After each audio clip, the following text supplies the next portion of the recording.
Hi, welcome to our channel. My name is Liz Allaby, and I'm coming on here because today we're reading the Gospel of Luke chapter 23. So let's start reading that. Let me be back here. Thanks for joining us. The Gospel of Luke chapter 23. Then the whole assembly arose and led him off to Pilate, and they began to accuse him, saying, "We have found this man subverting our nation. He opposes payment of taxes to Caesar and claims to be Messiah, a king." So Pilate asked Jesus, "Are you the king of the Jews?" "You have said so," Jesus replied. Then Pilate announced to the chief priests and the crowd, "I find no basis for a charge against this man." But they insisted. "He stirs up the people all over Judea by his teaching. He started in Galilee and has come all the way here." On hearing this, Pilate asked if the man was a Galilean. When he heard that Jesus was under Herod's jurisdiction, he sent him to Herod, who was also in Jerusalem at that time. When Herod saw Jesus, he was greatly pleased, because for a long time he had been wanting to see him. From what he had heard about him, he hoped to see him perform a sign of some sort. He plied him with many questions, but Jesus gave him no answer. The chief priests and the teachers of the law were standing there, vehemently accusing him. Then Herod and his soldiers ridiculed and mocked him. Dressing him in an elegant robe, they sent him back to Pilate. That day, Herod and Pilate became friends. Before this, they had been enemies. Pilate called together the chief priests, the rulers, and the people, and said to them, "You brought me this man as one who was inciting the people to rebellion. I have examined him in your presence and have found no basis for your charges against him. Neither has Herod, for he has sent him back to us. As you can see, he has done nothing to deserve death. Therefore, I will punish him and then release him." But the whole crowd shouted, "Away with this man! Release Barabbas to us." Barabbas had been thrown into prison for an insurrection in the city and for murder. Wanting to release Jesus, Pilate appeared to them again. But they kept shouting, "Crucify him! Crucify him!" For the third time he spoke to them. "Why? What crime has this man committed? I have found in him no grounds for the death penalty. Therefore, I will have him punished and then release him." But with the loud shouts, they insistently demanded that he be crucified, and their shouts prevailed. So Pilate decided to grant their demand. He released the man who had been thrown into prison for insurrection and murder, and the one they asked for, and surrendered Jesus to their will. The crucifixion of Jesus. As the soldiers led him away, they seized Simon from Cyrene, who was on his way in from the country, and put the cross on him and made him carry it behind Jesus. A large number of people followed him, including women who mourned and wailed for him. Jesus turned and said to them, "Daughters of Jerusalem, do not weep for me. Weep for yourselves and for your children.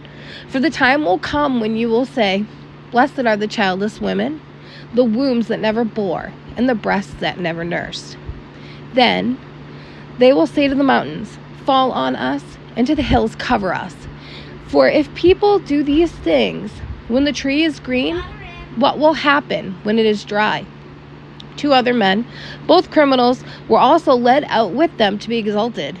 When they came to the place called the Skull, they crucified him there along with the criminals, one on his right, the other on his left. Jesus said, "Father, forgive them, for they do not know what they are doing," and they divided up his clothes by casting lots. The people stood watching, and the rulers even sneered at him. They said, "He saved others. Let him save himself, if he is God's Messiah, the chosen one." The soldiers also came up and mocked him. They offered him wine vinegar and said, "If you are the king of the Jews, save yourself." There was a written notice above him which read, "This is the King of the Jews." One of the criminals who hung there hurled insults at him. "Aren't you the Messiah? Save yourself and us." But the other criminal rebuked him. "Don't you fear God," he said. "Don't you fear God," he said, "since you are under the same sentence? We are punished justly, for we are getting what our deeds deserve. But this man has done nothing wrong." Then he said, "Jesus, remember me when you come into your kingdom."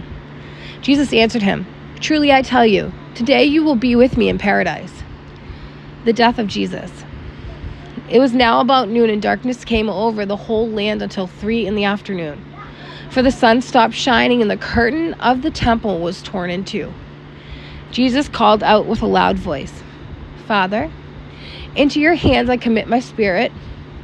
When he had said this, he breathed his last. The centurion, seeing what had happened, praised God and said, "Surely this is a righteous man." When all the people who had gathered to witness this sight saw what took place, they beat their breasts and went away. But all those who knew him, including the woman who had followed him from Galilee, stood at a distance watching these things. The burial of Jesus. Now there was a man named Joseph, a member of the council, a good and upright man. He had not consented to their decision and action. He came from the Judean town of Arimathea, and he himself was waiting for the kingdom of God. Going to Pilate, he asked for Jesus' body. Then he took it down, wrapped it in linen cloth, and placed it in a tomb cut in the rock, one in which no one had yet been laid. It was preparation day, and the Sabbath was about to begin. The woman who had come with Jesus from Galilee followed Joseph and saw the tomb and how his body was laid in it. Then they went home and prepared spices and perfumes, but they rested on the Sabbath in obedience to the commandment.